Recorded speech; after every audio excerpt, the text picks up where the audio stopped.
Hello friends, welcome to वर्स GS.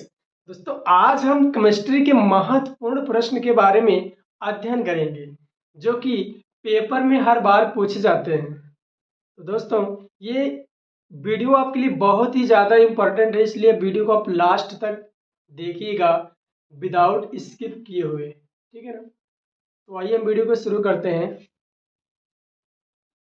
Chemistry important question है दोस्तों, ये पार्ट 1 वीडियो है। ठीक है। सबसे पहला प्रश्न है आपका कि संक्रमण तत्व क्या होते हैं, या फिर इसी को इस तरीके से पूछा जा सकता है कि अथवा संक्रमण तत्वों को डी ब्लॉक के तत्व क्यों कहते हैं। प्रश्न है आपका दोस्तों, संक्रमण तत्व क्या होते हैं, संक्रमण तत्वों को डी ब्लॉक के तत्व क्यों कहते हैं, ये आपका प्रश्न है।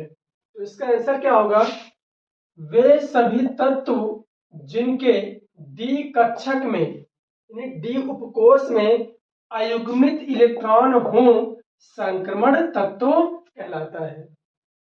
बहुत ही इजी लैंग्वेज में परिभाषा दोस्तों कि वे सभी तत्व जिनके डी कक्षक में यानी डी उपकोष में अयुग्मित इलेक्ट्रॉन हो यानी अनपेयर्ड यानी पेयर ना बने, उनका क्या कहलाते हैं, वो आपके संक्रमण तत्व कहलाते हैं, जिसको हम क्या बोलते हैं दोस्तों, ट्रांजिशन बोलते हैं। ठीक है ना?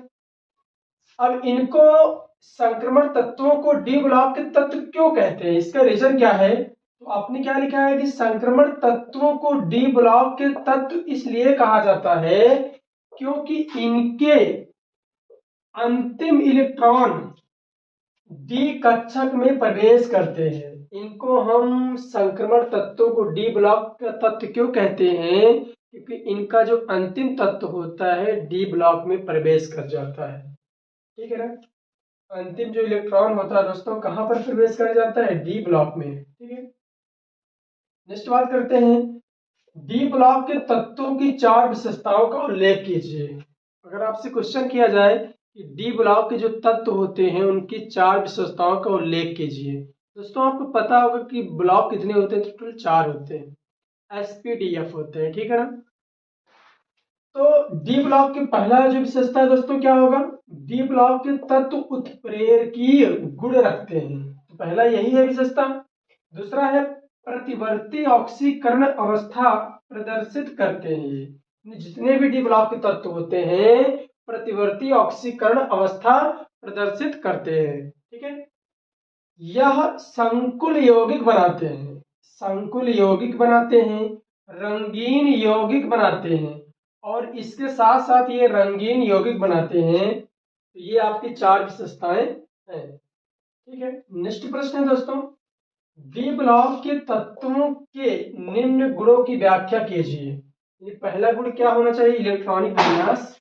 दूसरा आपको चुंबकीय लक्षण को क्या करना है, आपको परिभाषित करना है, व्याख्या करना है इनकी। ठीक है। पहला हम लेते हैं इलेक्ट्रॉनिक विन्यास। तो इसमें इलेक्ट्रॉनिक विन्यास क्या होता है दोस्तों, डी ब्लॉक के तत्वों के समान इलेक्ट्रॉनिक विन्यास होते हैं। जो डी ब्लॉक के तत्व होते हैं दोस्तों इनके सामान्य इलेक्ट्रॉनिक विन्यास होते हैं, जिसको हम क्या कह सकते हैं, NS 1 से 2 और N-1 D 1 से 10। ये आपका क्या होता है, इलेक्ट्रॉनिक विन्यास होता है। ठीक है ना? किसका होता है, डी ब्लॉक के तत्वों का। ठीक है ना? अब इसका दूसरा परिभाषा है दोस्तों, चुंबकीय लक्षण क्या होता है। तो डी ब्लॉक के तत्व चुंबकीय गुणधर्म प्रदर्शित करते हैं। वे सभी तत्व जिनके डी कक्षक में अगुणित इलेक्ट्रॉन होता है यह अचुंबकीय होता है। यदि अयुग्मित इलेक्ट्रॉन नहीं होता है तब वे क्या होते हैं, प्रतिचुंबकीय होते हैं। दोस्तों, प्रतिचुंबकीय मतलब क्या होता है, जो आपस में जुड़े ना। ठीक है ना? और अनुचुंबकीय मतलब जो आपस में जुड़ जाए। ठीक है।